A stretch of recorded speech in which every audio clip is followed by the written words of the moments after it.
Зохиолч Б Наранзул намайг битгий гомдоо. Нийтгээр хэсэг. Би өсөд байна багшаа.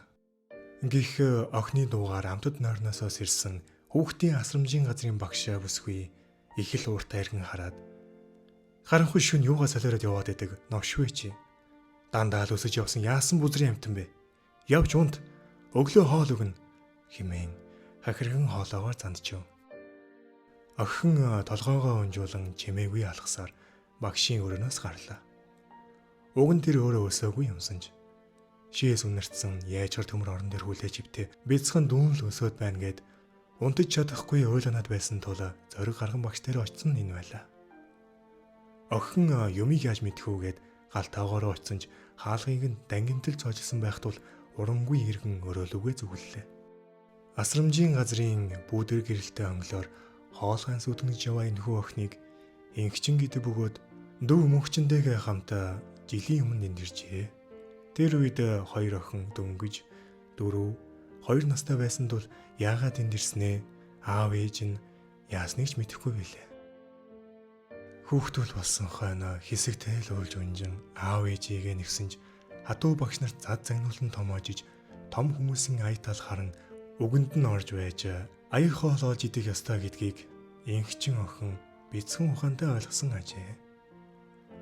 Дүү мөнхчл харин нилээн ирэх тул хоол ундаа голон 9 шид болж өдөр бүр ааштай багшид хонгон дээр алгадуулсаар сүүлдээ үлсгэн ирэхэнд өгсөн хоол бүрийг иддэг болсон ч түүндээ цадахгүй ихчийнхээ хоолноос нэмж идсээр муусан сурчээ. Инхчин өнөөдрөөр хоол гих амтгүй зутангаас талыг нэдээд хоолндоо цадаагүй ховдог дүүдэд талыг нь өгсөнж хүүхэд л хойно хэдхэн минут өсөрч хараажгүйгээд өнөөх жаахан эцсийн юм чинь шингэчлгүй л яах. Шүнжин хоол нэхэж уйлган нь янзгалсаар арай хийж унтлаа. Идэж уух өмсөж зүүхээр хомсгонж гисэн үеийн олон хүүхдүүдтэй буужигнан тоглож өдөр хоногийг өдөх завгүй өнгөрүүлснээр дахин 2 жил өнгөрч байтал астайч гэхүү гунигтайч гэхүү нэгэн үйл явдал болов. Гадаадын нэгэн гэр бүл Монголоос хүүхэд өчилж авахар шийдэн асамжийн газарт ирээд хүүхдүүдтэй танилцсан ажиглалт хийж инхчин охин тун их таалагдсан тул өргөж авахар болжээ. Аав ээжтэй болоод энэ газраас явж сайхан орчинд амьдран сургууль соёл сурна гэдэг инхчин охинд үнэхээр сайхан байсан ч бяцхан дүүгээсээ салхал тун хэцүү байлаа. Ядаж байхад тэр гэр бүл нь ганцхан охин л өргөж авна гэсэн тул дүүтэйгээ хамт явж болох уу гэж эргэлгчдэд хэлээд цад загнуулжээ.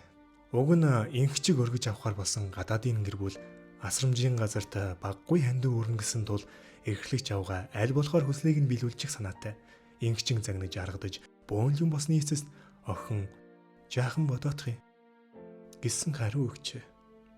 7 настай ч аль хэдийн хэрсүүцсэн ухаалаг охин хэсэг бодон суугаад эргэж буцалтгүйгээр шийдэж овдөг жаахан дүүгээ удаан дэврэн үсээд миний дүү ихчигээ хүлээгээд онцгойч байгаараа заяа. Их чинь удахгүй ирж дүүгээ авнаа. Хин нэгэн чамайг үрчилж авъя гэвэл битгий зөвшөөрөөрэй. Эндэл ихчигээ хүлээж байгаараа миний дүү. Мэдүү. Их чинь дүүдээ зөндөө их хайртай шүү гэж нулимстай өгүүлээд эрлэгчийн өрөөлөө зөвлөв. Миний дүүд ахиухан идэх юм өгч загныг зодохгүй бас хин нэгэнд өрчлүүлэхгүй асарч байна гэвэл би тэр хүмүүстэй явъя. Би удахгүй ирж дүүгээ авнаа гэсэн охины үгийг сонсоод эрхлэгч дотроо хөх хинэд нь хүрсэнж гаднаа төв царайлан эснийг нь биелүүлэхээ амлаж охиныг дагуулад шинэ эцэг их рүү нь явлаа. Өргөлж нөмөр нөөлөг болдог байсан хичээсээ хагцнаас хойш мөнхчин охин өдөр бүр уйлж хондог болов. Эрхлэгч авгаа игчт нь амснаа мартаж оргисон тул ховдог охин хоолндоо цадахгүй өргөж өсгөлөн нүдэнд явах бөгөөд савуул хийвэл гал тоогоноос идчмээр юу л мэн хулгайж хид хідэн удаа баригдан гөвшүүлж орондоо шээхээ овоо болж байснаа игчигээ явснаас хойш байнга шээжигдэг болчихсон тул багш цэвэрлэгч тоогооч гээд бүгд л мөнхчин нүд үзэрлэх нь хөөрхилэлтэй. Харь улсын тансаг шилтгэнд очисон инхчин охин гой сайхныг багтан биширгийн жацуу амттай хоолун зоолохдоо дүү минь энд байсансан бол гих харуулсал төрөн гуниглана. Түн зориулан гаргасан өрөө нь яг л үлгэрийн мэд гайхамшигтай. Таазнаас доош унтсан торон гівлүүрэн дундах хөвсгөр зөөлөн орон дээр хөвтөх хүртээ дүүгээ бодон улсаар унтдаг байлаа. Цаг хугацаа гэр бүлийн хайр халамж түүнийг эмчлэн сарын дараанаас шинэ амьдралдаа тасч дүүгээ санан уйлж унчихж багсав. Ингчин өгийн сэргэлэн ухаалаг тул жилийн дотор англи хэлийг төгс эзэмшиж төгөлдөр хуурч тоос хүрчээ. Шинэхэн ээж нь түүнд хайртай гэж жигтэйхэн. Аль гой сайхан гэсэн бүхнийг авч өгөн эрхлүүлэгч Монгол руу явах гэсэн хүслийг нь зөвшөөрдгүй байлаа. Өөрийн гэсэн үр хүүхэдгүй, төрөс аданчгүй. Долзод гих яхир авгаа насны бүгдэнд тулж туших хөнгий босонд их л гутрах болжээ. Цагийн сайханд хайртай залуутайгаа ханилан ажил төрөлтэй сайхан байртай хүнээс дутхгүй амьдарч байсан ч үр хүүхэд заяахгүй 8 жилийн үзээд нөхрийнхэн сэтгэл урууж өөр бүсгүйтэй дэрнэгтгэн долзуудыг суваа судганаар нь дуудаж гэрээсээ хөрсөн билээ. Чимдамтай хувцснаас өөр зүйлгүй гэрээсээ хөөгдсөн. Долзод хамаадан садныхаа алиудаар ч очих нүр байсангүй. Учир юу вэ хэмээвээс эцэг эхийгээ нас барснаас хойш төрөл саднуудтайгаа холбоо тасарч ганц нэг ойрын садангууд нь мөнгө төгрөг гуйгаад лай болдог тул долзод нүур өгөхгүй хэрэлдэн тангараг тасарсан билээ. Баян залуутай суугаад чинэлэг амьдрал жаргалж явахдаа хитрхи омголон бардан явснаа эргээд гар толгоонд нь бууж ирэх юм гэж яахан санах вүлээ.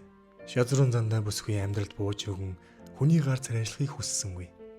Өөрийн гэсэн ажилтай байхад болгондоо гэж үтгсээр ямар тайж жижигхэн хашаа дөрвөн хантай гэртээ болж чаджээ. Дахин хүн хартай ханилж сууя гэсэн бодолч түнд байсангүй. Наашаа гэснийг дүлгсээр өдийг хурж ганцаар явсаар улмал хажиг ёдор нэгэн болов. Сургуульд багшилдаг тул ажилтай байх үедээж нэг их хүйтэд байх завгүй байсан. Харин энэ жил тэтгэврт гараад гэрт суух болсноос хойш яалтчгүй ганцаардлын мэдрэн хэн нэгнийг өгүүлэх нь ихсжээ.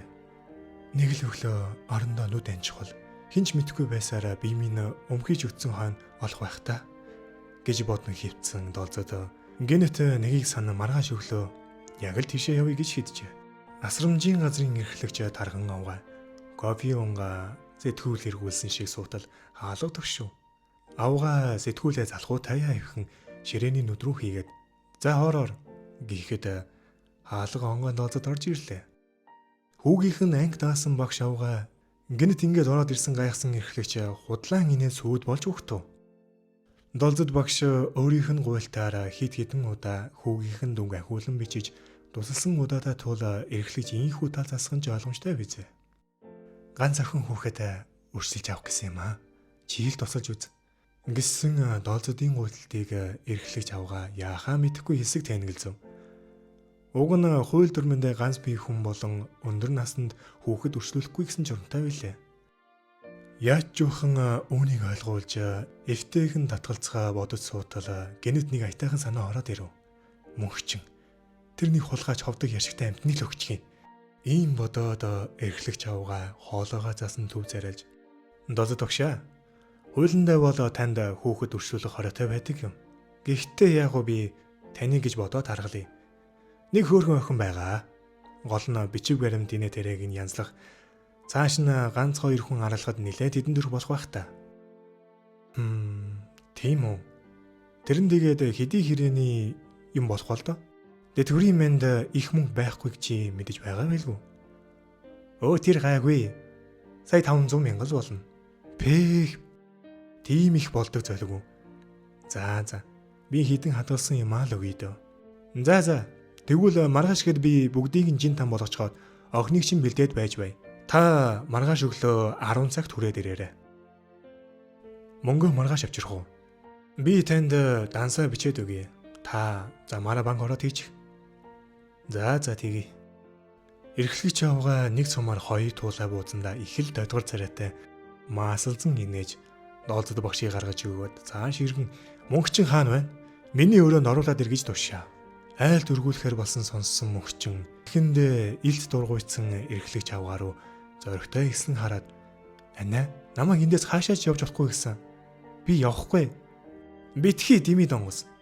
Чиний тэр эгч чинь гадаад яваад чамайг аль хэдийн мартсан. Дуугаал сайхан боломж олсон дэр нь чи яв. Битгий худлаа хэр. Миний эгч намайг хизээж мартахгүй. Удахгүй намайг ирж аван заа юу? Чамайг авахаар байсан бол анхнаасаа л дагуулад явах байсан юм. Игчийг чинь анхаа өршлүүлэхэд тэр хүмүүс нь дүүтэйгээ хамт явах уу гэж асуусан юм штэ. Игч чинь даанч чамтай цуг явахыг хүсээгүй. Ийм ховдог хулгайч дүүтэй байхыг хүсэхгүй байна гэсэн болохоор л тэр гадаад хүмүүс ганцаарангийн авч явсан юм. Би битгий худлаа яар. Ана намайг хүлээж байгаарэ гэсэн. Та худалж. Би чамд худлаа ярьж яах юм? Мөнхчөө. Чамайг бодсондоо л би харин тэр олон хүүхдүүдээс чамайг сонгож өршлүүлж байна штэ. Ээжтэй болох боломж тэр болгон олдохгүй шүү. Игч чинь угаасаа ирэхгүй. Би уцаар чамтай ирүүлэе гэж бодоод залгасан чинь чамтай ярмааргүй байна гэж байлээ. Мөнхчин ойлон өөдгүй байна. Намайг онц хүлээж байгаарэ гिचгээд. За, миний охин битгий үл. Тэр муухай худалж айныг мартцаа юу? Маргаашнаас гоё ээжтэй болоод өөрийн гэр оронтой гоё амьдрах нь байна штэ. Бас шинэ ээж чинь зөндөө их амтай юм авч өгнө гэсэн гоё байгаа зү. Миний охин маргааш гоё зэвэрхэн хувцас өмсөд шинэ ээжтэйгээ явна шүү заа юу. За. Мөнхчин ихэр татсаар өрөөнөөс гарахад эрхлэгч авгаа их хүн гэсэндээ жаахан өрөвдөх сэтгэл төрсөнж удахгүй дансанд нь орж ирэх мөнгөд бодоод сэтгэлэн сэргээд ирлээ. Инхчин хайр усад очноос хойш 2 жилийн дараа эцэг эхийгээ ятгасаар Монгол руу явж охин дүүгийн авчрахын зөвшөөрлүүлж чаджээ. Уг нь тэднийх Өмнөд Африк улсын асрамжийн газраас эрэгтэй хүүхэд үрчилж авахар төлөвлөж байсан ч инхчин дүүгээ санаад байна гэж байн гоохын чацуу ээж нь түүнд хидэрхий их хайртай болсон тул гуйлтыг нь зөвшөөрөхөөр шийдсэн билээ. Оног өдрийг тоолон догдолсоор үсэн хүлээсээр өдөр ирж гадаад аав ээжтэйгээ их нутагтаа ирсэн инхчин охин онгоцноос буугаад л шууд асрамжийн газар руу явахыг гуйсан тул тэд такси барин асрамжийн газар руу явлаа. Мөнхчин гэдэг охин 2 жилийн өмнө Турк улсын гэр бүлд өршлөгдөн явсан байна гэх танихгүй шинэ нэрлэгчийн үгийг сонсоод инхчин охин гайхаж зөвхөрсөндөө үгүй. Миний дүү намайг хүлээж байх ёстой шүү дээ. Эрхлэгч надад амласан шүү дээ. Химэн хашгирж асгартал уйлсаар ээж аав нь инхчин аргадан тэрвэрж тайлбарлахыг оролцсоор арай хин авч гарав. Мөнгөн цагаан онгоцны цонхоор торолзон хоцорж буй их нутгаа ширтэн нүдэндээ нулимстай суух инхчин охин тэртех гэр хорооллын жижигхэн хашаан доторх модон амбарын дээвэр дээр гайртай дүү мөнхчин өөрийнх нь сууж яваа онгоцыг хараад гунигтайхан сууж бүг яахан мэдэх вүлээ.